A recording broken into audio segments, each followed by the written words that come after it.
From the twisted realm of science and the darkest pits of reason comes chilling tales of godlessness. Bear witness to the unfathomable terror that is the Good Atheist. Welcome, everybody, to the GoodAtheist.net podcast. My name is Jacob. I'm Ryan Harkness. Okay. Are we no longer doing the date thing? For this date! No, well, we already have that intro that plays, the Good Atheist. I know, but it doesn't have the date or anything like that, does it? Didn't you say we were doing this by date now? It's like topical. Bam! This is what the hell's going on at the beginning of October. All right. We're October 10th today. October 10th! There you go. Is that how you want me to do it? Yeah, a little bit.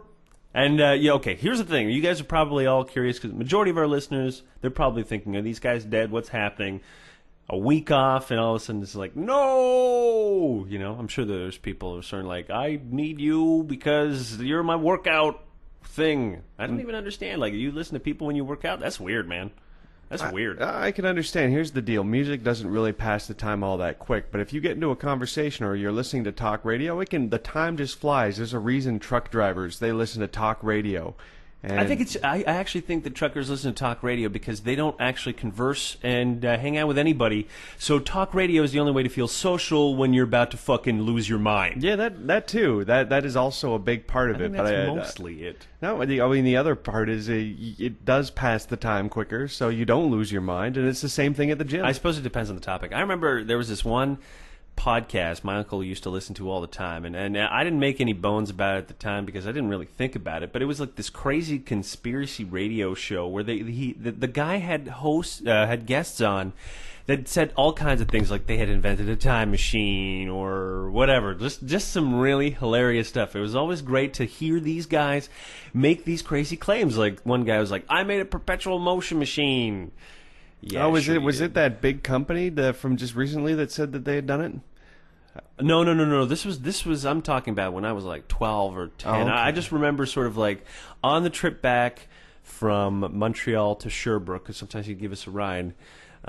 He would put that on. He would put that on, And some, depending on where we traveled, because sometimes our family went to Boston because we've got family down there or whatever, so that's pretty far. So you're going to listen to whatever it is that your wacky uncle listens to, and it turns out that he liked to listen to kind of like this weird, really weird show. And in the back, sort of like me and my sisters were just laughing our asses off, I don't think he liked that, but, we couldn't help but laugh. Yeah, I got to imagine there must be a bunch of kids down in the States whose parents listen to those god-awful AM religious radio stations. Now, as I said, getting back from Tennessee, which is where I was last week. Nice to be back, everybody.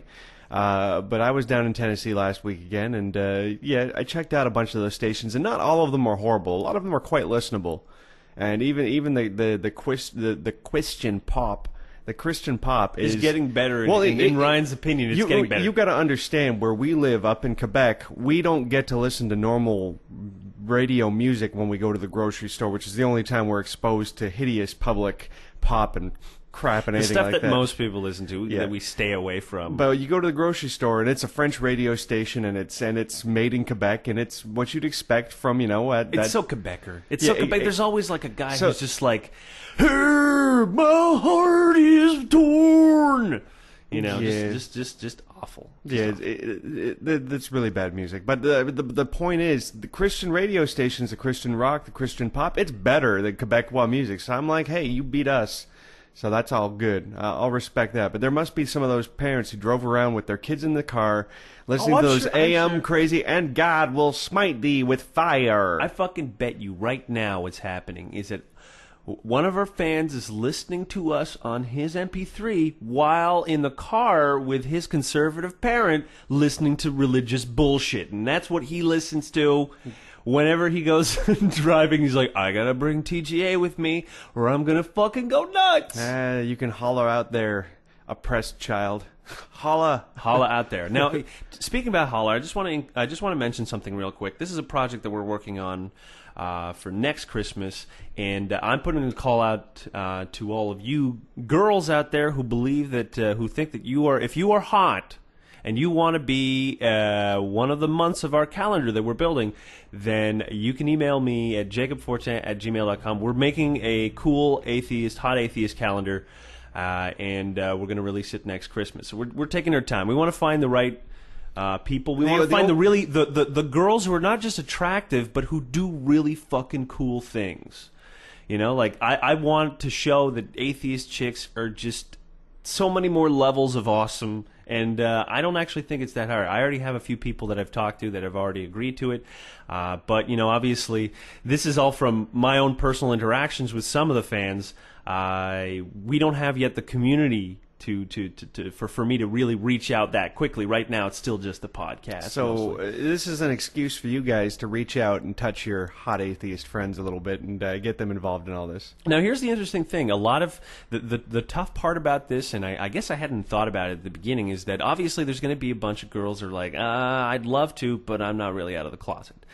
So here's the thing that I want you to think about. If you're a hot atheist girl who also hasn't come out of the closet, who thinks, should I do it, should I not do it? If there's going to be an opportunity for you to do it, I think it'd be pretty badass to do it like that. Yeah, what better way to jump out of the closet being like, huzzah! I'm in a fucking calendar, and I got a nice picture, and all this other kind of stuff. And my awesome ideas are on the left, and it's not just like, oh, what is your favorite color? None of that bullshit. I want to know what makes a person sort of like, what distinguishes you from other people? What makes you an atheist? Why are you an atheist? You know, there definitely should be that question there. Explain your lack of religiosity. Yes, and how that influences your life, because that's the other thing too, and I think that's what a lot of religious people don't understand, is that it does influence our lives that we don't believe, and in really awesome ways. Because trust me, this is the funny thing. It's going to be half hot chicks, professional photos laid out there looking like amazing models. We are not going to skimp. We're not going to have you just send in a fucking 4x6 picture that you took yourself. This is why we're taking the time necessary to develop this, the TLC that's needed. But here. It's going to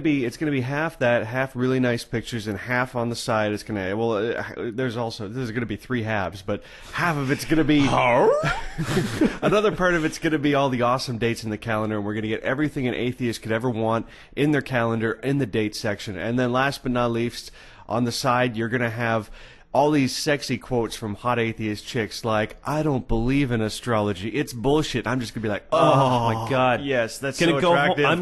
You're going to open that thing up, and you're just going to have like a whole new spank tank, man, on so many different levels. It's not just about the chick being hot. It's about her mind being hot.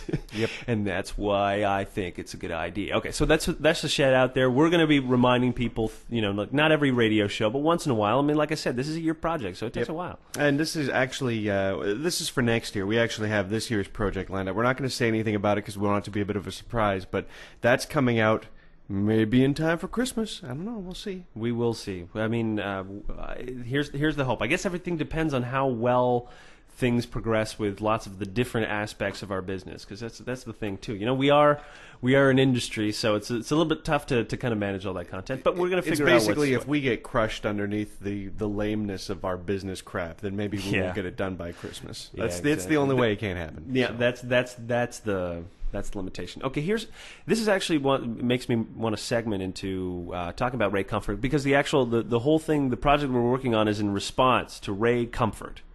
Now, for those few of you that have no idea who Ray Comfort is a New Zealand-born evangelical minister who has his own ministry called Living Waters. And this guy, and also you may have heard under the name of Way of the Master, because he's a busy boy. All right, he's a busy guy. And what Ray Comfort had decided to do is that he's decided to make 170,000 copies of Origins of Species with a 50-page introduction that he wrote, basically saying this ain't shit. This ain't shit. Darwin was a known racist.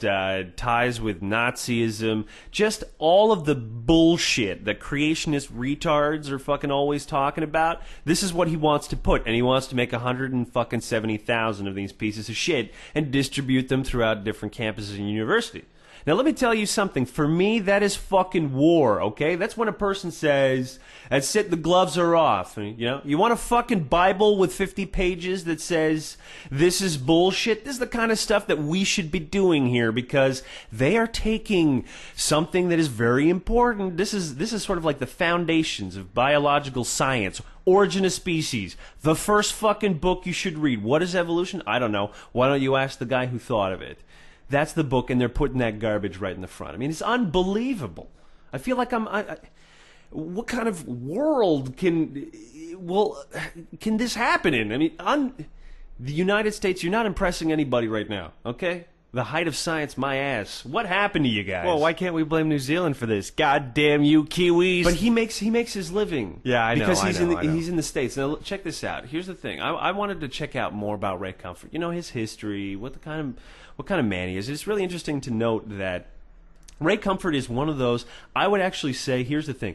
He is an evangelizing whiz kid because he doesn't have any fucking formal training to be a minister, and yet he started his own ministry out of just the sheer will and sheer force of personality, and sheer huckstery. Sheer huckstery. I don't know what it is, but anyways, the way that he makes most of his money, I think, is ingenious. He sells something called tracts. Okay, and a tract is basically a religious pamphlet. Okay, but he does it in a way, like, for instance, he actually has, I don't know if you can, I'm going to show this to you. He has these things called money tracts, where he takes celebrities, okay, and he puts them on these fake dollar bills that are for $1 million, and in the back he has all these religious sort of like tracts, so a message right in the back. So for a person, this is their sort of like religious propaganda tool, a slick little cartoon of a celebrity on a dollar, and he sells quite a few of these. And this is he's but one of the they few look people so who does. cheesy and stupid. It's like I know they look cheesy and stupid. The drawing of the celebrity in the thing is like a cartoon. It completely doesn't fit with the rest of the dollar at all, and it's just terrible. I think it actually is probably purposeful like that because you can't make it look like money. No, it has I mean, to quite clearly not be money. Yeah. No, I understand that. And I've seen many fake dollar bills that anyway. That are quite. Anyways, that my point is this: that he's trying to he's trying to knock it out of the park here. He figures out, well, there's some people who are just going to like it because it's got some celebrity on it. Then, as a runoff thing, they have a little religious part in the back that they can read and evangelize to other people. Because that's the way Ray Comfort sees it. He's like, if you are alive and breathing, you should be evangelizing. So basically, it's like a little tchotchke. It's like exactly. And this is one of the ways that he makes his money. And I think, like, the thing about Living Waters, if you go to his site right now, the first thing I will say, it is slick, okay? Compared to other ministries, Ray Comfort is fucking slick. He has a Way of the Master has a slick logo. His webmaster is Evolve past Dreamweaver. Congratulations. Yeah, exactly. It's not one of those bullshit WordPress kind of things. This guy's been put some serious work into it, and you know what? He treats it like a business. He's not an idiot. That's the whole thing. This guy ain't some just random person. He's best buddies with Kirk Cameron, isn't he? That's right. That's right. Well, Kirk Cameron actually he was converted by Ray Comfort. So. Whoa, there you go. Ray Comfort is Kirk Cameron's fucking yogi. He's his Holy master. Shit, he's his yogi. That's fucking crazy. For sure, he's his yogi. Like, basically, Kirk Cameron absorbs everything Ray Comfort says and just is sort of like his mouthpiece. You know, for an enemy to pick, Ray Comfort is a pretty powerful one. He is a very powerful one. But here's the thing that I think. We make this mistake as atheists and non-believers in general, because we have this general rule, and it's a really good rule for 99% of the time, is don't stoop to their low. Be logical, be reasonable. There's no reason to try to do what they're, to be crazy, to be emotional, to be irrational. We can move beyond that most of the time. Okay, now, but here's what I want to say. You cannot have a debate with the likes of Kirk Cameron and Ray Comfort. You can't have a debate. We've seen them having debates with people. They're not debates. They're them just saying, there is no fossils, brr, it's all a lie. Brr. It's like, this is not a debate, okay? This is not... When Kirk Cameron says that there's no crocoduck, therefore there is no evolution, I mean, what the fuck are you talking about, moron? Do you know what you're talking about? No. Sit the fuck down. Shut the fuck up. This is what we should be saying to these people. A simple shut the fuck up, because you do not know what you're talking about. But no, we're acting all polite. Oh, well, we should be debating these guys. This is what I'm done. I'm done debating the likes of Ray Comfort. When you achieve a certain level of just lying out of your fucking mouth of saying, well, I don't have enough faith to be an evolutionist. Well, what is he talking about? What the fuck is this retard talking about? He's not making any sense. He's lying out of his teeth. He believes that there's no faith to be a Christian. and he believes that science is faith. He's got it backwards. You can't have a debate with a guy who's this delusional. Literally, you cannot. He will not change his mind because as he sees it, Jesus is mastered and the way. If you turn from him for even a fucking second, you may go to hell, and you got to watch out for that shit. I mean, way of the master and living waters is all about trying to make sure that you don't go to hell. That's this whole fucking thing. Well, that's nice of him, I suppose. Well, you know, here's the thing about it. I mean, I'd feel bad to some degree because I actually think Ray Comfort is doing it for the right reasons. But he's doing lots of really terrible things. He just doesn't see it. He does not see the harm that he's causing. It's beyond him. For him, he sees it actually as him doing right. And this is why religion is so terrible. Why it fucking poisons everything. Because it takes a guy like Ray Comfort. And I'm sure in Ray Comfort's head, he's telling himself, I gotta save these people. They're gonna burn in hell. This is terrible. I gotta go save people. What a waste of time. It is a real waste of time. Yeah, be like, you know what, Ray? You could be doing other things. Okay, this is ridiculous. I mean, his latest book, You Can Lead an Atheist to Water, but you can't make him think. It doesn't even make any sense. What, that's the name of the title? Yeah. Of his book? Yeah. Sounds pretty good. Are we going to Oh, no, you can lead an atheist to evidence, but you can't make him think. And it's a horse with near the water. And he's like, you can't make an atheist think. What? What did you just say, you fucking dick? I guess you're just so indignant because he's so very wrong. He is so wrong. I mean, I can't even tell you how wrong he is. He's just wrongy McWrongerson. Well, you want to tell the what's that video? Because my first exposure to Ray Comfort, you sent me a video where he talked about the banana being God. being that's the what ultimate he's known proof. as, the banana man. Actually, do you want to do it like this? I'll help you out with this with the editing. But we'll play a clip from his banana thing, or would that get us sued? No, we could do that. Okay. All right, let's go to the clip right now. Hold this, Kurt. Behold the atheist's nightmare. Now, if you study a well-made banana, you'll find on the far side there are 3 ridges. On the close side, 2 ridges.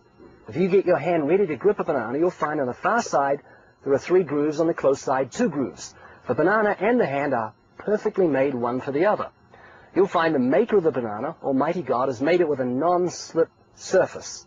It has outward indicators of inward contents. Green, too early. Yellow, just right. Black, too late.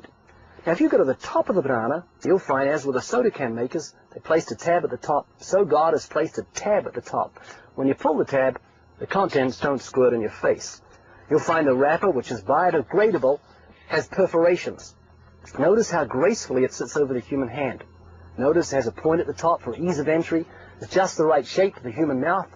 It's chewy, easy to digest, and it's even curved toward the face to make the whole process so much easier. Seriously, Kirk, the whole of creation testifies to the genius of God's creative hand. Can I just ask this? Is he talking about a banana or a dick? Because honestly, it's perfectly curved for easy entry. I'm like, well, there's a lot of sexual innuendo in that, Ray Comfort. Is there a couple things you're not telling us? I just don't understand. This must have been something that he did for kids or something. That No, well, he basically has this. This is part of his Way of the Master DVDs. This is another way that he makes money. So he releases those. He puts them on the internet. He's smart in that way. He doesn't make it. Won't go to YouTube and say, "Hey, you put up my video." Of course, he wants his video to be played. Of course, he's slick that way. He's a slick motherfucker. Now, here's the funny thing about the banana thing.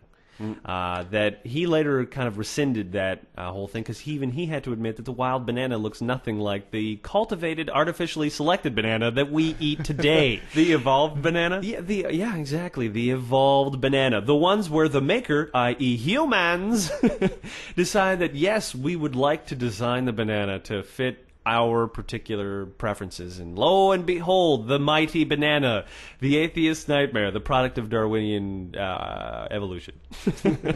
Very nice. I'm just so frightened by this. Very nice. Now, you were talking about what were these tracts, the Celebrity Millions thing. What's the deal with that? How are you wrapping that up? Well, the way that I think what we should do as atheists, and this is something I'd like to try myself, is that we should have tracts. Why the fuck are we not having tracts? All right, tracts are not just for religious people. If you have a point that you're trying to make, why not a tract? I mean, back when they were trying to remove in the name of like "In God We Trust" for the money, it's almost like making a tract that way, right? Because you're making a statement. But why can't we make more? I mean, you leave them places. I think sometimes, like the same way the religious people say, well, if I put my pamphlet out there, somebody who's really kind of questioning things can pick that up and get an answer. Why are we not doing this? Okay, we got to do that too. So you're talking about proselytizing. I'm talking about some fucking proselytizing. I'm talking about the very thing we're doing right now. Do you think this radio show is not us proselytizing? Nope. Hell's fucking yes, it is. No, I mean, no, I don't think. I don't not think. You don't even know what you're talking about. I just want to agree with what you're saying, Jacob. Okay, fine. But we're proselytizing. I think that the tracks could be kind of something that's amusing. Maybe it can make us money. I don't know. Maybe. If we make it funny. I'm like, here's the thing. I'm looking at Ray Comfort's one, and I'm like, I got to make something that's better than his fucking tchotchke stuff. This is the way I look at it. We get an 8.5 by 11 page. We cut it in half. We turn. That's 2 booklets per page, black and white, they don't both have to sides. be booklets. And they can be just as insane as the religious ones, except they'll just fucking point it right back at those crazy motherfuckers. They don't have to be booklets. They can be anything you want. Don't limit yourself. I know, You're thinking too linearly. I like the idea of a crazy booklet. I'm not saying that we can't go crazier. Anyways, we can develop that at a later time. I agree. Tracks are not a bad. Well, idea. I would say we would have like a normal one that people could print. So say like, go to the site, go here, print that shit out, and if you want to print out 100 and just leave them places, go fucking nuts. Go nuts. Why not? Make it simple. Make it so that people can print it. So like, you go out and you print that shit. Leave it in somebody's locker. I like it. Okay, here's something else I wanted to talk about.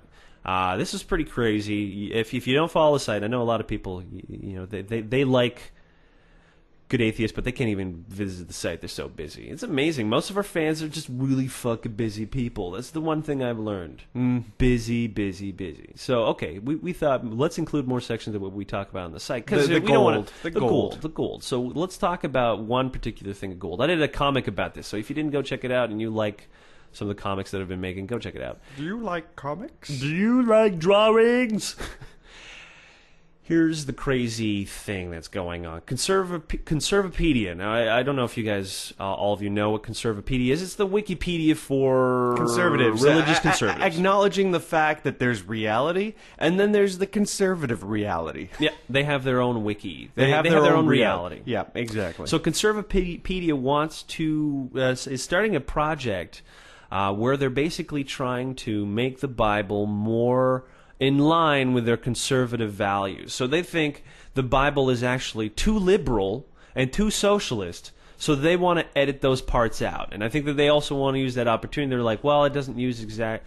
The today's Bible is too stupid, which I think what they mean by that is too accessible. So they want to basically complicate the language a bit. That's one of the things they want to do. Well, how about this? You want to read the list? How about we go through it point by point? Because I think it's pretty good. So here we go. This is what they wrote. As of 2009, there is no fully conservative translation of the Bible which satisfies the following 10 guidelines. Number 1, framework against liberal bias, providing a strong framework that enables a thought-for-thought translation without corruption by liberal bias. I like that because we can go through a check list of all of the hilarious so liberal bias, that's a buzzword right there. It's fucking mentioned twice in that fucking sentence. Twice in the sentence. I'm just wondering, when would the liberals have gotten their hands on the fucking Bible? There is no liberal Bible. Like, was King James, did King James have liberals in his translation team? Is that what happened? I don't think so. No. All right, let's move on. Okay, here's number 2. Not emasculated. Avoiding unisex, gender-inclusive language. Because gender-inclusive language, fuck that. Fuck that. And other modern emasculation of Christianity. So what they're saying is that the Bible's not male enough? Yeah, they're basically saying that we've emasculated Christianity, which means we've taken away the man from, I don't know, like Christomanian. I can't even build it in. There are some people out there that just love being men way too fucking much. You're at an 11. We need you at a fucking 2, mister. The Bible's too feminist. Oh, really? The Bible is way too unisex for you? Yeah, I always felt that was the problem. There wasn't enough emphasis on men. And this is the great thing, because anybody that would start off Conservapedia is going to be fucking batshit insane, because again, It is its own reality. It really and is. so this whole emasculated thing, again, it's like... Who knows where they're going to take that shit? Who knows, man? This is straight from the woo. This is fucking tinfoil hat division. And then we feel emasculated. I mean, I want to take the emasculation out of the Bible so we can be men again. Yeah. Oh dear God! How scary is that? Okay, it gets even better. Not dumbed down. Not dumbing down the reading level or diluting the intellectual force and logic of Christianity. The Niv is written only at the 7th grade level. Oh, it's like, I'm just warning you guys, you bring it up any higher than that and you'll be above your abilities.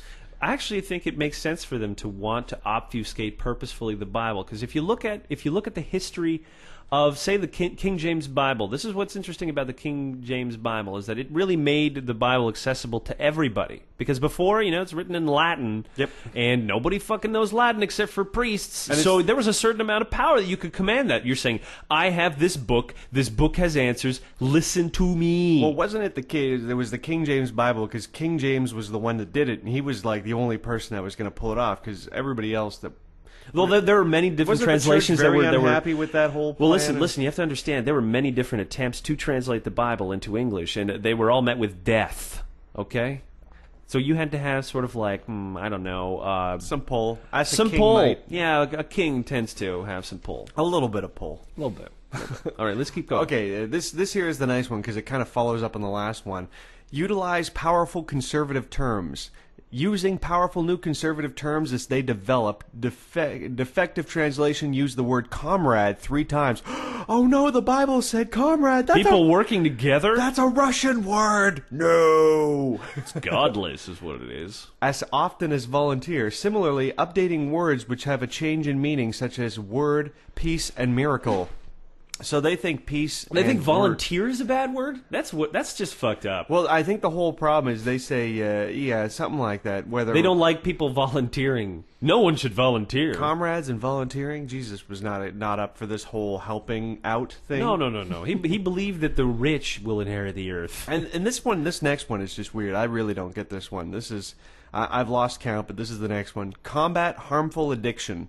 And this is how they plan on achieving that. They're combating addiction by using modern terms for it, such as gamble rather than cast lots. Well, that's just because the Bible uses those kinds of terms. So when it says that gambling is bad, it's just, you don't know it's gambling. So that actually makes sense. That part I could understand. I'm like, yeah.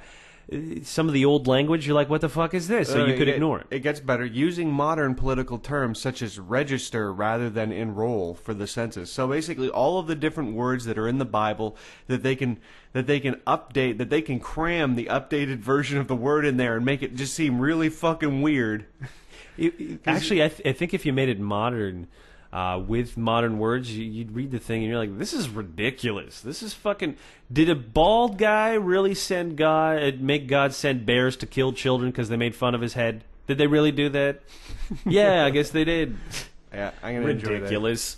Okay, next one. Accept the logic of hell. Applying logic with its full force and effect. Full force, yeah. As in not denying or downplaying the very real existence of hell or the devil. They are saying that the devil is fucking real. Like, this is what I'm interested in knowing. Like, did you not see that painting?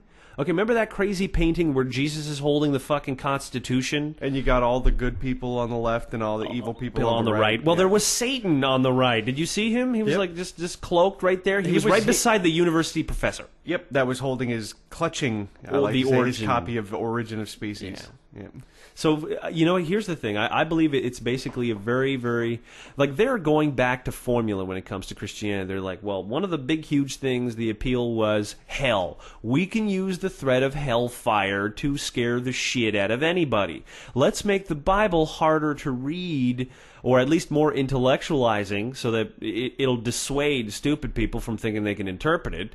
And let's use modern words to make it seem like it actually has any kind of modern application. Because when shit's old, you're like, oh, well, that's how they lived 2,000 years ago. I shouldn't live my life that way. Of course you shouldn't. So their plan, let's change the fucking... Let's modernize it? Let's modernize it. Okay. Scary. Next one? Yeah. Okay. Express free market parables. I enjoy this. Oh, my God. Explaining the numerous economic parables with their full free market meaning.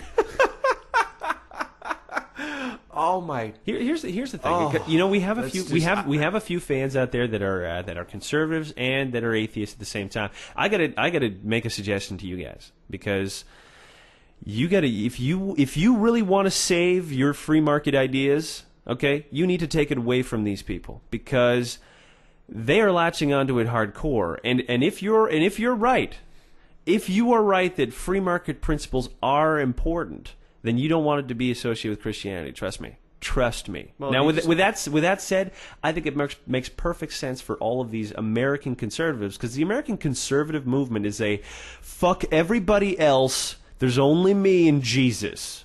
Fuck you. Yeah, now it's very unfortunate that the Republican Party is being dragged down, because this is the party of fiscal responsibility and of fucking limiting government and all of these other things. I actually think that's generally a misconception. Well, actually, that the that idea whole that limiting Republicans government bit is- are somehow more fiscally responsible. No. I'm not saying that they are anything like this anymore. I'm saying that when the party was founded, the ideals that it stands for, and this is the funny thing, when people talk about, oh, I'm a libertarian and I believe in let me tell you what, how libertarianism would play out would not be anything like libertarianism, the idea that you enjoy so much. It's kind of like communism. Lots of people like that idea. It didn't work out. It was a disaster.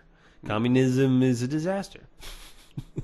Planned economies don't work. I'll be the first to admit that. I've never even suggested the fact that we're just some kind of like, that we believe in planned economies or something ridiculous. We're socialist only so far as we believe that certain services should be nationalized. We're having it. We're having a completely different discussion, buddy. I'm saying that the labels that people use to assign to different people and parties no longer even mean what they say they mean. So I'm saying you could be a fucking Republican atheist, but the current Republican Party is not your fucking party, buddy. It is a bunch of whack jobs and idiots, and It's been taken over by the religionists. And their basically. idea what free market means is fucking corporations line up at the trough and take everything and fuck everybody. That's what free market means to these people. Think about the idea too that they're removing elements in the Bible that would sort of like. For them, any liberal saying, bias, give, help exactly. the poor. Oh no, that fucking shit is going to be gone, son. Do you think they're going to keep that whole "it's harder for a rich man to enter heaven than for a camel to go through the eye of a needle"? Do you think they're going to keep that? Oh, I got fucking $10 says they do not keep that section. Well, I got $10 saying they might modify it. I don't think they'll take it out, but I'm sure they'll change the words a little bit to something where like that instead of it being rich, it'll be some kind of corruption or something like that. We'll see though. We'll get the. That's a good one. I think that's probably more likely. Okay, let's roll on. We got two more. Two more. Jesus. Okay, credit open-mindedness of the disciples. This is where they say they're going to be crediting open-mindedness, often found in youngsters like the eyewitnesses Mark and John, the authors of the two Gospels. So I don't know. I guess it's like they're going to create a cult of personality around. I don't it a actually little know bit. what that angle is, so I can't discuss it. I don't know. I mean, there's probably something we don't know. Maybe they felt like maybe what they feel is that perhaps there's certain aspects of Matthew's version that they can, sort of downplay or whatever. I don't know if Mark or John are necessarily the most conservative ones of them. I assume so, but I don't know, so I can't comment. Yeah, it'd be interesting to note though. This is what I'm interested in knowing: are they just retranslating this and changing words, or are they just fucking rewriting this motherfucker? I don't know, actually. It'll be really interesting to see. Okay, last one. They are going to prefer conciseness over liberal wordiness. Oh my goodness. Now let me explain this. Preferring conciseness to the liberal style of high word-to-substance ratio, avoid compound negatives and unnecessary ambiguities. Thus, a project has begun amongst members of Conservapedia to translate the Bible in accordance with these principles. The translated Bible will be able to be seen here, and they're going to be putting it, I don't know, somewhere. So, you know what? Here's the thing. I look forward to reading this conservative Bible because it's going to be insane. It's going to be literally insane. Yeah. You thought the Bible already was crazy. Somebody's taking the liberal elements out of it. So, wow. That's kind of like saying, well, I'm going to take Terminator 2 and I'm going to get rid of all the nice scenes, it's just going to be pure fucking meanness. Now, because we did advertise that terrible Bible translation project, I just wanted to quickly mention before we wrap up the show, another Bible translation project known as the LOLCAT Bible translation. Now, if you aren't in on the internet and the memes and you don't know what LOLCAT is, then don't worry about it. It's not worth your time. But I wanted to basically, I did want to read a passage from from a translation. A quick little bit, Okay. see what All right, people all right. think. Let's hear Here we go. This is the translation of a verse, Hebrews 13:15-16, however you read that. Okays den, kitties, you keep praising da ceiling cat and tell other kitties you friends with him. Don't forget, you gotta do nice things for other kitties and share your cheeseburgers and stuffs with kitties who have none. This makes ceiling cat real happies. You like that? You want one more? John 3:16? Yeah, please. So like the ceiling cat likes the people lots who says, oh hi, I gives you me only kitties, and if you believes in him, you won't ever dies no more, K? You like that? That was good. That was good. Especially with everybody always doing those John 3:16 bullshit things at fucking events of any kind. Really, they put that up because they're like, Jesus died for your sins so you could live forever. John 3:16. Check it out. Yep. I'm like, it's It's no. like, that's the important bit, bitch. And lolcats just lollified it for you. Yep, no, absolutely. So yeah, you can Google the LOLCAT Bible translation. That's something that definitely I think everybody should look forward Yeah, to. The absolutely. LOLCAT Bible. I'm like, I hope they actually have a printable version because I would buy the LOLCAT Bible. Oh, absolutely. I'd love to have a pretty copy of that because here's the thing. I mean, my reading abilities, it doesn't capture the mangling of the English language that LOLCATs represents, and it's just very enjoyable to read. Absolutely. I don't get people who think that this kind of stuff has no value. I'm like, we play with language. LOLCAT is a hilarious way that we play with language, and we, in a sense, we humorify its destruction so that I think we kind of...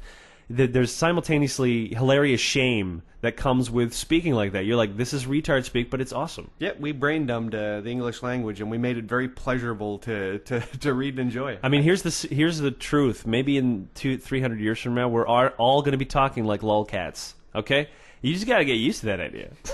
The language never dies.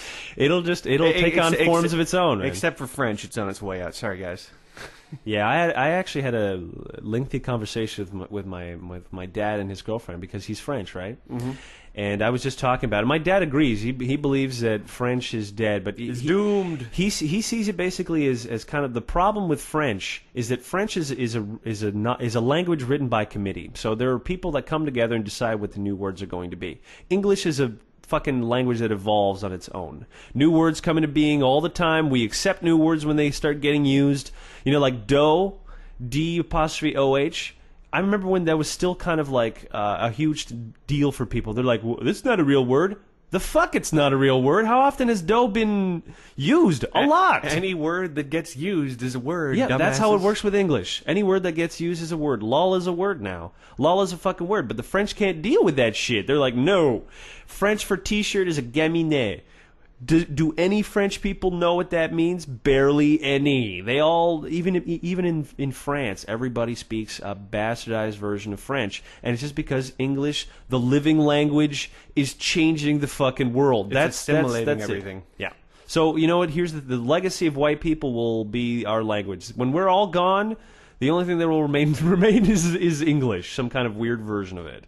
So that's just kind of how evolutionary changes happen. Things get absorbed and commandeered, and then that's it. And I believe the English language is going to be that language just because of the way that it functions. It's so fucking organic. It's just it has an infinite advantage over all the other languages that are written by ridiculous committees. So there you go. There's Jake's pump up of the English language. It's number one. Number one. No, numero uno. Now, who knows? Maybe there's a Esperanto will take off. I would have loved it if everybody's second language was Esperanto. I don't understand why we all can't. Now that we're in a more logical place in our day, just be like, yes, everybody should learn the same. But second language. English is that. I mean, Yeah. that's what Esperanto really is. So English is everybody's. Do you think it second didn't work language. because all the English people were like, no, we don't feel like learning a second I actually don't think it language. has to do with that. I'll tell you what I believe it has to do. It has to do with a couple things. Number one, it has a lot to do with India. because basically when the Brits were colonizing India and they were, I guess they were trying to do kind of what they had done in the other colonies, saying like, let's educate people, but let's educate them in English. Let's create the class. Like this, everything that we develop will be in English. Now, here's the thing: Indians adopted that. All right, even when they kicked the fucking Brits out, and they had a chance to kind of like, fuck the English language. Yeah, they could have said fuck it, and they were like no. But what was interesting is that English in India has its own kind of like the accent is their accent. Okay, the Indian accent is just kind of like the way that they talk. It's not because they haven't learned English well. It's like a British accent, It's just, or like an Aussie accent. It's just a type of English dialect that's talked. They have some of their own words. They have kind of like their own phrasing too. Like they have the way that they speak English is a little bit different. Like the way they present ideas and that kind of stuff, or the structure of their sentences and their grammar does differentiate. So they have basically put their own twist, and you'll see this in a lot of other cultures as well. And I think it's because obviously the benefits of learning the language at first was just for administrative purposes, but then it just turns out that since everything is designed essentially with that language in mind, I mean, look at your fucking keyboard, okay? You see Chinese characters on it? Do you see weird little lines? No, you see an English keyboard, and it's just because the way that we've laid out a lot of stuff is basically along the kind of like the types of language that that we have. The majority of the internet is English. Let's deal with that fact. Like 80% of it is English. That's not a trend that's going to stop anytime soon. I can guarantee you that. It's just because people understand. Sort of like if I start a website in German or fucking Dutch, I'm not going to have as many people who are reading it. So there's an advantage in having that second language being English. But that said, I don't think other languages are going to completely disappear. I think they're all. Some languages are better at describing certain things. I mean, look at the Inuit language. Fucking many different ways to describe snow. That's a good idea. We should either adopt those words for new words for snow, or learn how to speak Inuit when dealing with northerly because climates. that kind of snow matters, because a different kind of snow will kill you. Oh yeah. If you got that crunchy snow, the stuff that's really compact, that's like ice. And if you don't know that it's like that outside, you're a fool, man. You could just say, "Oh, it snowed last night." No, it didn't just snow, man. Fucking shit happened. It's like, don't try and walk across town, because you won't make it. You're not going to make it. You're not going to make it. Okay, with that, I think we should wrap up the show. We'll catch everybody. Thanks, bye, lol. We'll catch everybody for the bonus show. We're back to a regular schedule next week anyways, so just this part this week was a little bit... Ryan went on vacation, fucked everything up. Ryan's clock was pretty messed up. We weren't able to do everything on time like we normally want to, but we feel pretty nice and rested. An interesting thing I'm doing is this Saturday, if there's any of you guys in today, I guess, if there's any of you listening here and you're in Montreal, we're going to a pillow fight league, and I'm going to go be a judge. So that's going to be fun. Lots of fucking hot chicks hitting each other with pillows. And they're all alts, so we're going to try and find some more atheists too. Yeah, I definitely. Well, you know what I thought? I thought if there was a girl there that was an atheist and a pillow fighter, I'm like, bam, that's a picture. Pillow fighting atheist. Awesome. Who's a hot chick, though? I'm hoping to meet one at least. I dig it. That's my plan. That's my little plan. Okay, with that, my name is Jacob Forte. I'm Ryan Harkness. Have a good atheist day, everybody.